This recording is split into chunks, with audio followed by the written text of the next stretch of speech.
Atenção! Conteúdo sensível. Antes de começarmos, gostaria de fazer um alerta para aqueles que são mais sensíveis a temas relacionados ao paranormal, assombrações e fenômenos inexplicáveis. O conteúdo deste vídeo aborda eventos que podem ser perturbadores e provocar emoções intensas. Se você é propenso a sentimentos de ansiedade ou desconforto em relação a esses assuntos, recomendo que você assista com cautela. Sua saúde mental e bem-estar são muito importantes, e é sempre bom priorizar o que faz você se sentir confortável.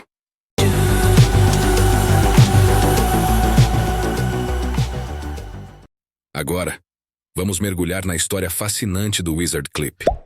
A data exata parece ter se perdido no tempo, mas houve uma noite no final dos anos 1700 que mudou não só a vida de uma família, como também influenciou a forma como muitos veem o mundo paranormal, mesmo que poucos conheçam essa história. O ocorrido se deu no sul do condado de Jefferson, na Virgínia Ocidental, em uma pequena vila chamada Middleway, que ganhou o peculiar apelido de Wizard Cliff. Naquela noite fria e chuvosa, a família Livingston estava reunida ao redor da lareira, buscando aquecer-se. De repente, ouviram 3 batidas fortes na porta. Todos pararam, surpresos, imaginando quem poderia estar ali tão tarde. Adam Livingston, o pai, cautelosamente se levantou, foi até a porta e a abriu, preparado para o que quer que estivesse do outro lado.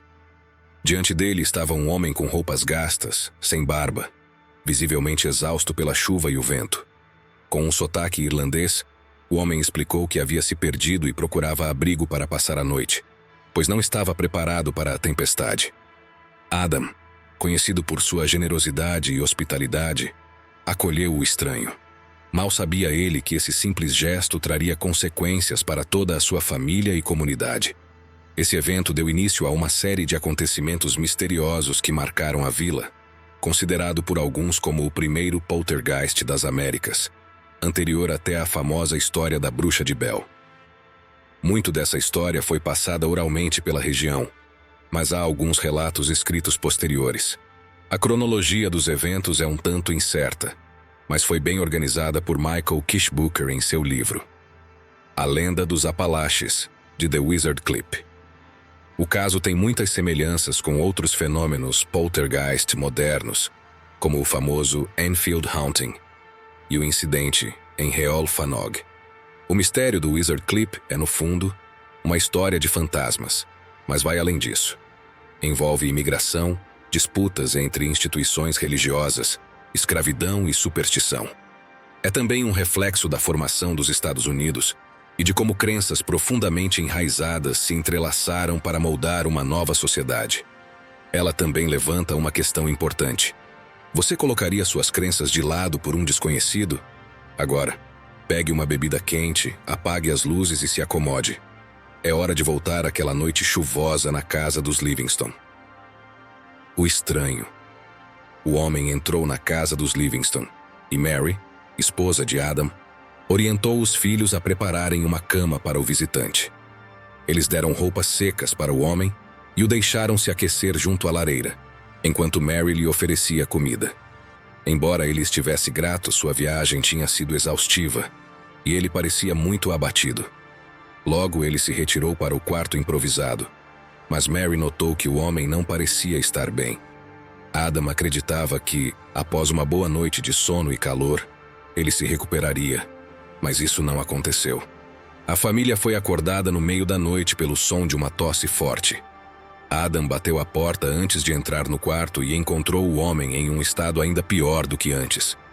Sabendo que sua hora estava próxima e sem médicos por perto, o estranho pediu a Adam que chamasse um padre católico. Há 2 possíveis explicações para a resposta de Adam. A primeira é que o padre mais próximo estava a quase 40 milhas de distância, e com a tempestade e a hora avançada, a viagem seria perigosa. A segunda, mais amplamente aceita, é que os Livingston eram luteranos, e na época, a ideia de chamar um padre católico para sua casa seria inimaginável. Um relato de 1907 mencionava que Adam provavelmente tinha opiniões distorcidas sobre padres católicos, acreditando que fossem emissários de Satanás. Isso não foi um ato de crueldade por parte de Adam, mas um reflexo das suas crenças enraizadas. O estranho continuou a pedir um padre, mas não resistiu por muito tempo, falecendo logo após a meia-noite, com Adam ao seu lado. O início da assombração. Em uma das versões da história, os fenômenos estranhos começaram quase de imediato. Disse que Adam pediu a um homem chamado Jacob Foster que vigiasse o corpo do estranho durante a noite. Não se sabe ao certo se Foster era um vizinho ou um dos escravos que os Livingston possuíam. A família possuía 4 escravos, e isso pode ter sido uma das razões para a mudança para essa área, já que anteriormente viviam na Pensilvânia, onde as atitudes em relação à escravidão estavam mudando. Foster acendeu velas ao redor do corpo, mas rapidamente as velas se apagaram, mergulhando o quarto na escuridão. Ele tentou reacendê-las várias vezes, mas a luz sempre era fraca e se extinguia rapidamente. Adam trouxe novas velas e conseguiu acendê-las do lado de fora do quarto, mas assim que se aproximou do corpo, elas também se apagaram. Assustado, Foster abandonou sua vigília e se recusou a voltar. Na manhã seguinte, Adam enterrou o estranho em solo não consagrado em sua propriedade. Até hoje, um túmulo é mantido no local, embora nenhum corpo tenha sido encontrado. Naquela noite, Adam foi repetidamente acordado pelo som de cavalos galopando, mas ao olhar pela janela, não via nada. O que era mais perturbador é que, com o tempo, Adam percebeu que o som parecia vir de dentro da própria casa. Na noite seguinte, algo ainda mais estranho aconteceu. Brasas começaram a voar para fora da lareira, enquanto a família estava reunida ao redor dela. Eles foram repetidamente obrigados a apagar pequenos focos de incêndio que começaram a se formar na casa após cada incidente. Eventualmente, isso acontecia com tanta frequência que a família foi forçada a apagar o fogo completamente.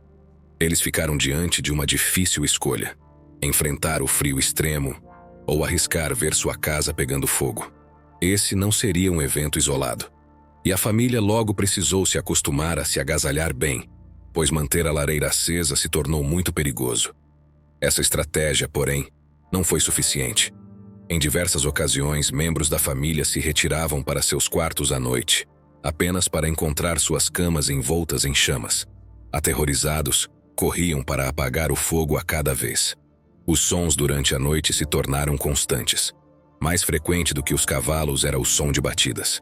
Batidas fortes eram ouvidas na porta tarde da noite, e sempre que Adam ia verificar, não encontrava ninguém. Logo, as batidas começaram a vir de outros lugares, frequentemente das paredes da casa, sem uma fonte aparente.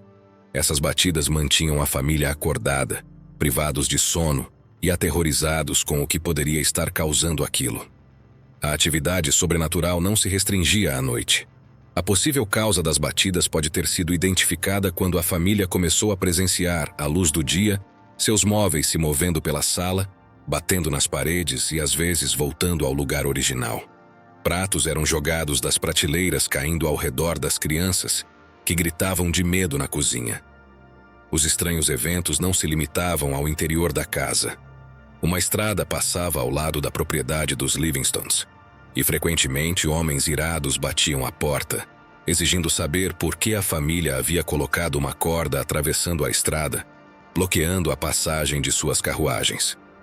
Os Livingstons não sabiam de onde vinha essa corda e sempre a retiravam, mas ela voltava a aparecer no dia seguinte.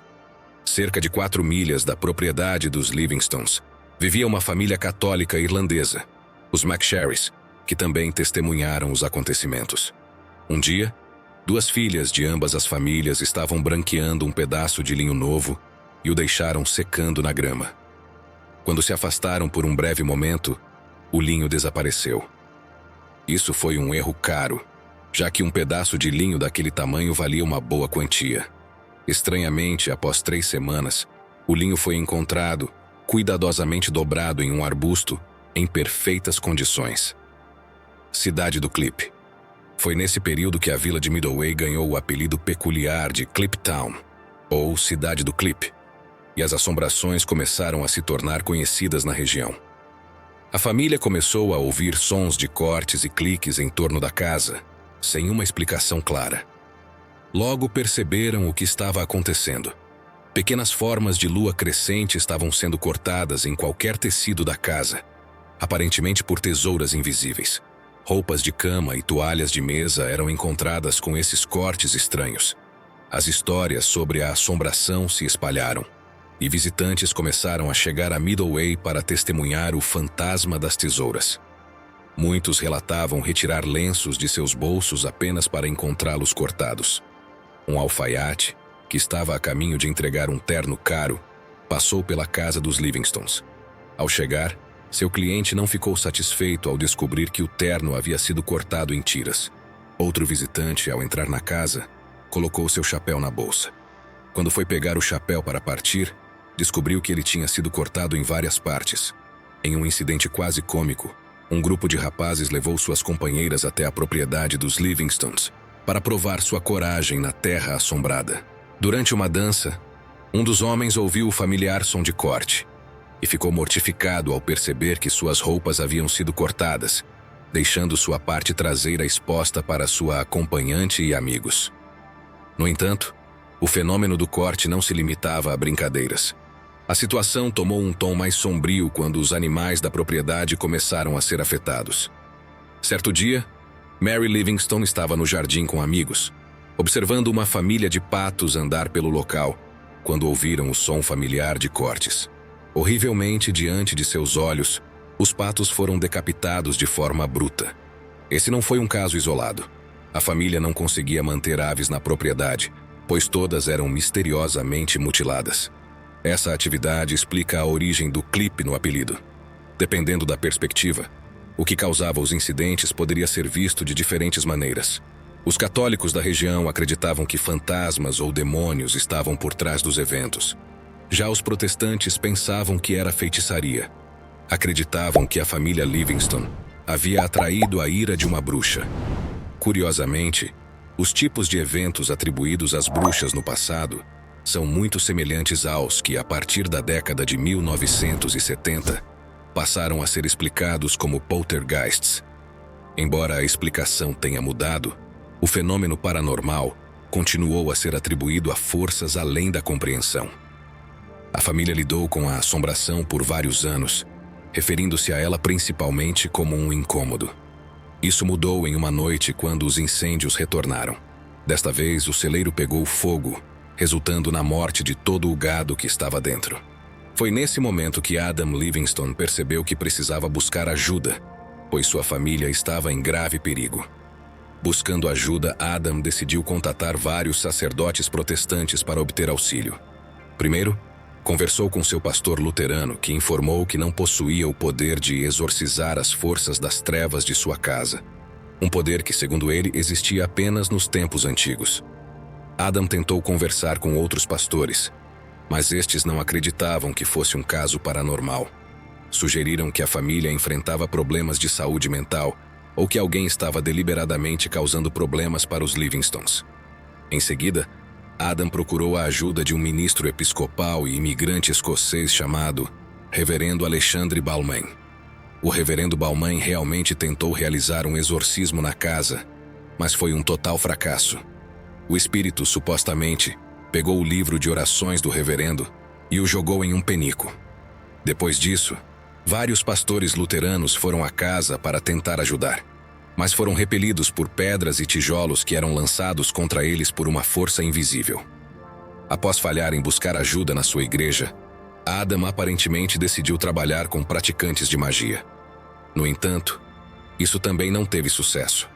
Em diferentes versões dos eventos, os magos populares negaram o pedido de Adam ou forneceram algumas ferramentas para um ritual, apenas para o espírito de Clip Town novamente lançar tudo no penico da família.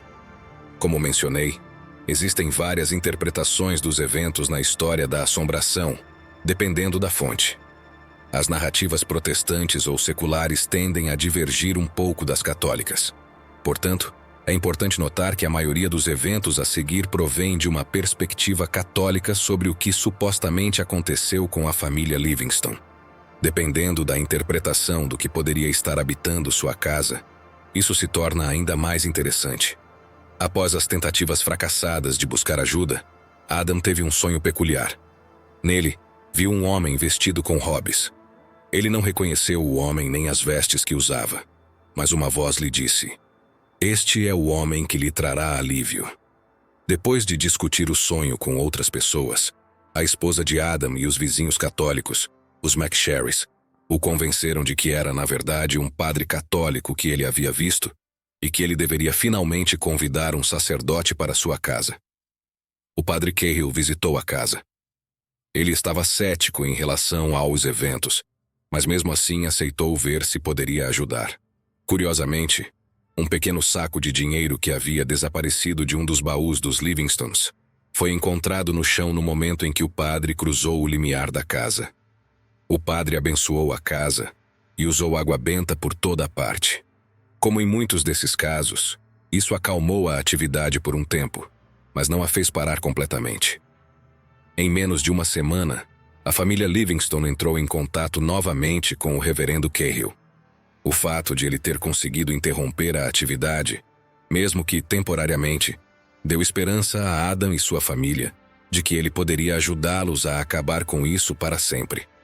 O reverendo, anteriormente cético, aparentemente mudou de atitude ao ver o quão aterrorizada a família estava quando o contatou pela segunda vez. A igreja aprovou um exorcismo para ser realizado na casa da família.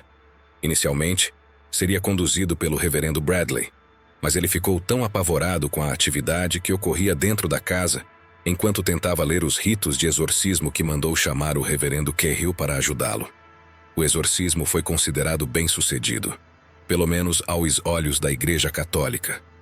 Contudo, ao considerar o que ocorreu em seguida, tenho minhas dúvidas. Em uma carta de Mary Livingston, publicada em um jornal local, ela afirmou que o exorcismo de fato não foi eficaz e que sua casa ainda era atormentada por atividades estranhas. Muitos, inclusive aqueles ligados à igreja, começaram a culpar Mary, alegando que ela estava por trás de tudo e que vinha enganando seu marido por anos. Logo após o exorcismo, um segundo estranho não identificado apareceu na porta dos Livingstons. Era um homem descalço e mal vestido, que dizia estar a caminho de visitar sua família. Quando lhe ofereceram um par de sapatos, ele recusou, afirmando que não precisava deles, pois onde estava não era nem quente nem frio. Ele então disse que estava ali para ensinar à família o caminho para seu pai. O homem permaneceu com a família por 3 dias, durante os quais falou extensivamente sobre a fé católica, aparentemente na tentativa de convertê-los, o que parecia estar dando certo. O homem então partiu, desaparecendo em um de seus campos. Adam mais tarde descreveu esse encontro como a visita de um anjo, mas a saída daquele homem parecia indicar o início de um novo capítulo na história. A voz. Algumas semanas depois, Adam ficou surpreso ao ver uma estranha luz brilhante no canto de seu quarto. Ele ficou ainda mais espantado quando a luz começou a falar, alegando estar lá para ensiná-lo sobre os caminhos de sua nova fé. Ela disse a Adam que havia estado viva como ele, mas que não permitiria que Adam visse seu aspecto até o final de sua vida. Em muitos relatos centrados no catolicismo, a voz é vista como uma figura positiva na vida das famílias, alguém para oferecer apoio e proteção. No entanto, ao analisar o que ela realmente fez e disse à família, não parece ser um protetor atencioso. A voz gritava ordens para que orassem, acordando-os no meio da noite para isso. Também afirmava ser essencial que jejuassem por 40 dias em várias ocasiões. Quando a família se cansou disso, a voz começou a gritar em uma mistura de dor e medo, alegando canalizar as vozes daqueles que estavam no purgatório, afirmando que as orações da família eram a única maneira de ajudar essas almas perdidas. Às vezes, o som da voz mudava completamente, alegando ser parentes falecidos da família. A voz também parecia ter a capacidade de controlar o fogo. Em uma ocasião, queimou uma cruz em um colete de pele de cabra, e em outra, fez o mesmo com uma marca de mão em uma camisa, aparentemente diante dos olhos da família. Mas não eram apenas os Livingstons que estavam à mercê dessa nova entidade. A família McSherry começou a notar atividades estranhas em sua própria casa. Certa noite, um incidente que se assemelha muito a uma reviravolta da história ocorreu quando um sacerdote protestante apareceu na casa dos McSherry, buscando abrigo de uma tempestade. A família não conseguiu dormir a noite toda, atormentada por sons de passos altos ao redor da casa, mas o padre alegou não ter ouvido nada e que dormiu profundamente. Pouco depois que o padre saiu, Adam Livingston bateu à porta dos McSherry, informando-os de que a voz lhe dissera que Deus os havia perturbado na noite anterior por abrigar um ministro do diabo. Em outra ocasião, a senhora McSherry estava colocando seu bebê para dormir em seu berço, quando este começou a balançar violentamente de um lado para o outro por conta própria. Novamente, a voz deu a Adam uma mensagem para transmitir, alegando que o diabo estava tentando destruir a criança, pois sabia que ela se tornaria seu inimigo um dia. Curiosamente, o menino cresceu e se tornou um reverendo, embora o plano do diabo para destruir a criança balançando-a não fosse claro. A voz tornou-se cada vez mais cruel com a família, escondendo comida, e em um momento aparentemente transformando uma sopa carnuda em água, antes de punir Mary Livingston por não se submeter às regras da Igreja Católica. A voz ensinou a família sobre pecados como vaidade, quebrando espelhos se alguém os olhasse por muito tempo. A voz então começou a ser culpada por infligir dor física na família. Quando um dos filhos de Adam se recusou a fazer suas tarefas de colheita na fazenda, seu joelho inflamou quase que instantaneamente, uma infecção que o deixou preso à cama por 1 ano e meio. Com o passar do tempo, a voz declarou que o menino havia sofrido o suficiente e ele milagrosamente se recuperou. Um dia, enquanto trabalhava nos campos, Adam alegou que foi dominado pela dor das almas presas no purgatório e foi encontrado dobrado de dor, tão pálido quanto um lençol por sua família. Em outra ocasião, um braço se manifestou diante dos olhos de Adam e o atingiu no rosto, aparentemente sem motivo aparente. A voz também parecia saber de muitas coisas. Revelava segredos e pecados dos membros da família, falava de mortes iminentes e até parecia ter conhecimento de eventos que estavam ocorrendo a quilômetros de distância, antes que as notícias chegassem até eles. Em certa ocasião, a voz afirmou que Mary morreria em sua casa, e sempre que ela adoecia, rapidamente se deslocava para a casa de um amigo. Essa estratégia funcionou por alguns anos, aparentemente até que Mary finalmente faleceu em sua própria casa. Em um relato, um homem católico que morava nas proximidades tinha uma esposa protestante que ficou gravemente doente. Assim como o estranho, ela pediu que um padre a visitasse. Um mensageiro cavalgou até Middleway, onde os padres costumavam ficar, mas quando o padre foi buscar seu cavalo, não conseguiu encontrá-lo em lugar nenhum. Mais tarde, a voz confessou a Adam que havia feito o cavalo desaparecer para punir a mulher por tentar se converter ao catolicismo tão tarde. A conversão de Adam Livingston à fé católica aparentemente durou o resto de sua vida, e ele doou a maior parte de suas terras para a igreja. Ele permaneceu ali por vários anos, vivendo à beira da propriedade, antes de finalmente retornar à Pensilvânia em seus últimos anos. O que aconteceu com Adam durante esse tempo não foi registrado.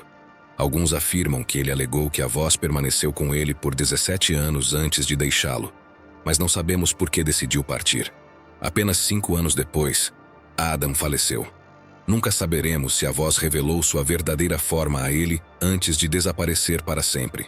Conclusão: os acontecimentos que se desenrolaram no Wizard Clip sempre serão um enigma. O que temos aqui é um relato de uma assombração que ocorreu ao longo de décadas, mas que, inevitavelmente, foi distorcido ao longo do tempo. Recontado por muitos que impuseram suas próprias versões religiosas ou supersticiosas a ele. Eu tentei apresentar algo que se aproxime da versão amplamente divulgada dos eventos.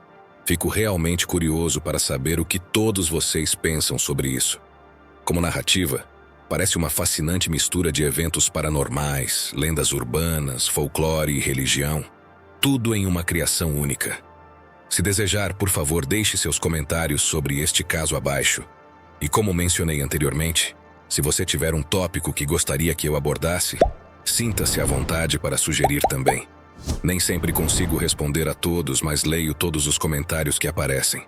Além disso, se você quiser apoiar o canal News Web Doc, pode fazer isso simplesmente clicando em curtir e se inscrevendo, caso ainda não tenha feito. Obrigado por acompanhar esta misteriosa história. Até a próxima!